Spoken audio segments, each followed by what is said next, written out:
अभी तक तो आपने यूपी पुलिस के मुंह से ठाए ठाए और देखा और सुना ही था, लेकिन अब तो यूपी पुलिस ने एक और रिकॉर्ड अपने नाम कर लिया। बंदूक में गोली कहां से डाली जाए और कहां से निकाली जाए, इसका नया आविष्कार किया है।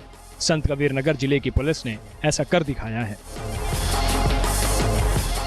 डीआईजी बस्ती आर.के. भारद्वाज संत कबीर नगर जिले की खलीलाबाद कोतवाली का वार्षिक निरीक्षण करने पहुंचे थे। डीआईजी साहब ने थाने का निरीक्षण करने के बाद जब दरोगा लोगों का इम्तिहान लिया तो एक दरोगा जी ने बंदूक में गोली डालने का नया आविष्कार कर दिया।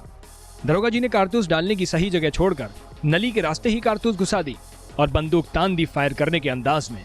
लेकिन दरोगा जी का आविष्कार देख डीआईजी साहब ने दरोगा जी को तुरंत ही रोक दिया और बंदूक की नली में डाली गई कारतूस को बाहर निकलवाया। दरोगा जी का नाली के रास्ते गोली डालने का कारनामा देखते ही डीआईजी साहब अपनी हंसी नहीं रोक पाए। साथ ही डीआईजी साहब के साथ में खड़े पुलिस अफसर भी हंसने लगे। यकीन नहीं आता तो इस वीडियो को देख लीजिए।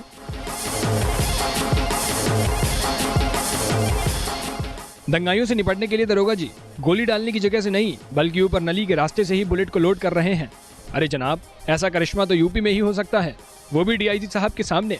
दरोगा जी ने सोचा कि आज तो नया आविष्कार ही कर देते हैं और डीआईजी साहब के सामने नली के रास्ते बुलेट डालकर दरोगा जी ने अपना मजाक तो बनाया ही, साथ ही यूपी पुलिस की ठाए ठाए के बाद नली के रास्ते गोली डालकर दरोगा जी ने कमाल कर दिया। डीआईजी साहब भी बेचारे क्या कहते। दरोगा जी के कारनामे पर साहब नाराज तो नहीं हुए, लेकिन डीआईजी साहब अपनी हंसी को रोक नहीं पाए और साथ में खड़े सीओ से लेकर एडिशनल और डीआईजी साहब को हमराही तक ने दरोगा जी का हंसकर मजाक उड़ा दिया।